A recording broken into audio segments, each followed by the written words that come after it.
Hello, fellow travelers. This is Coyote Three Feathers, and I finished my book on dark retreats. I've done 6 of them, full dark and then a twilight retreat, as a comparison to see what happens and what doesn't happen. The title of this book is Embracing Darkness, an Exploration of Dark Retreats by Coyote T.F. Herron. It is available on Amazon. I thought it was a unique title until I posted it and found a series called Embracing the Darkness and other similar titles. So it's not quite as unique as I thought the title, but I do think the book is unique because it's my story of what I experienced doing dark retreats and what I learned and processes to set up one and thresholds and other challenges when one sequesters in total darkness for an extended period of time.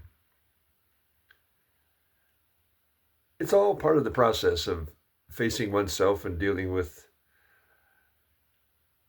your emotional feelings and other stuff that comes up when you separate yourself from our busy world that we live in with the noises and the restaurants and the movies and internet and all that, everything, the wide open world.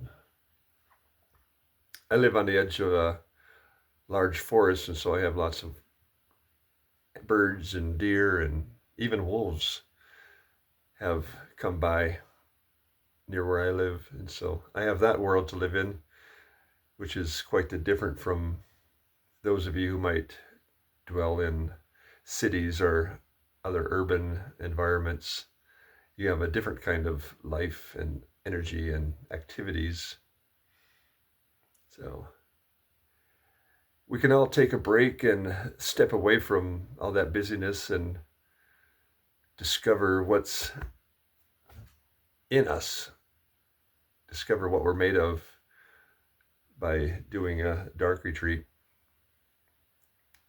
So it's a wonderful experience, and I encourage people to set aside their fears and give it a shot. If you find dark retreats aren't the method that will help your well-being, there are other things you can do that aren't so drastic as isolating in total darkness for an extended period of time.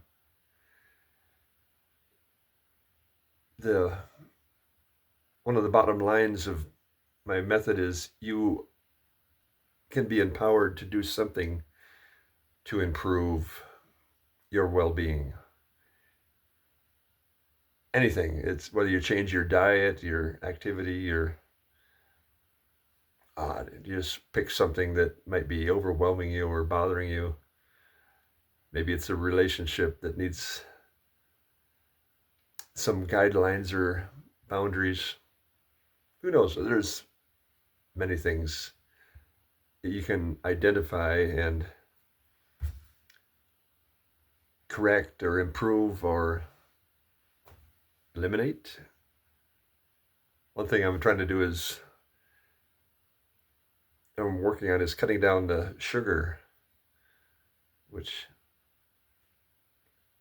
I've improved on that and reduced the quantities of sugar intake for my health and well-being. And there's always something you can make something better, get more exercise. Being powered, that's one of the things that I tell people about when I talk about dark retreats. You can do this or not, or you can do something.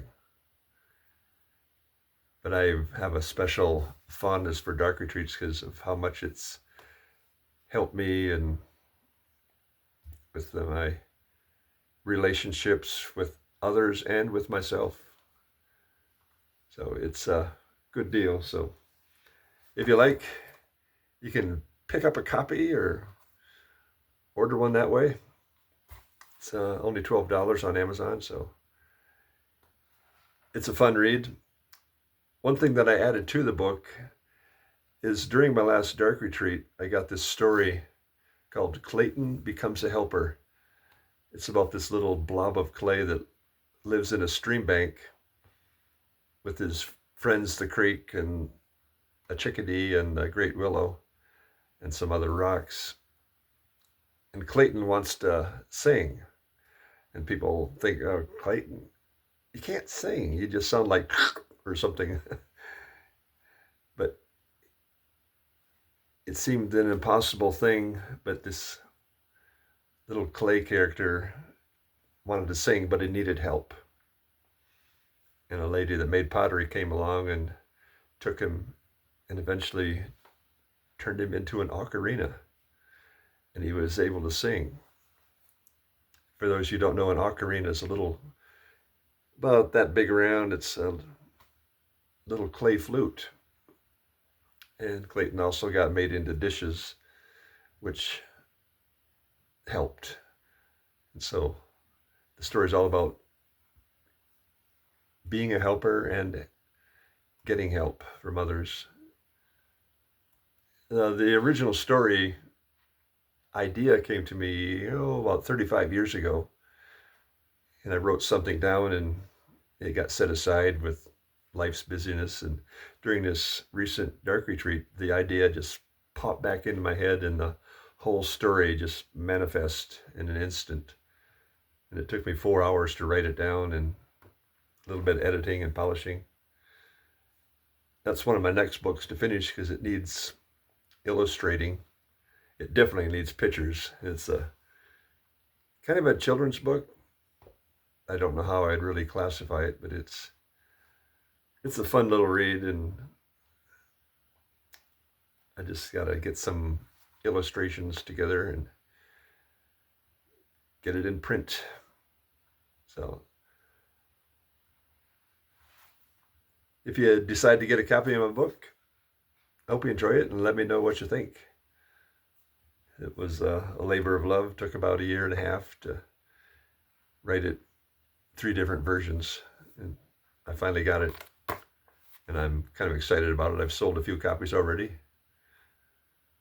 Signed copies would have to come through the mail, but I don't know about intruding on people's privacies with addresses and all that stuff. But if you want a signed copy, you can contact me one way or another through my email or the YouTube channel, and we can figure something out from there. Thank you very much. And as I say on the bottom of my book, truth, wisdom, and the sacred journey is my life motto. And also, when I sign a book, I write, share the vision. So I'm sharing my vision and hoping it will help somebody. Take care.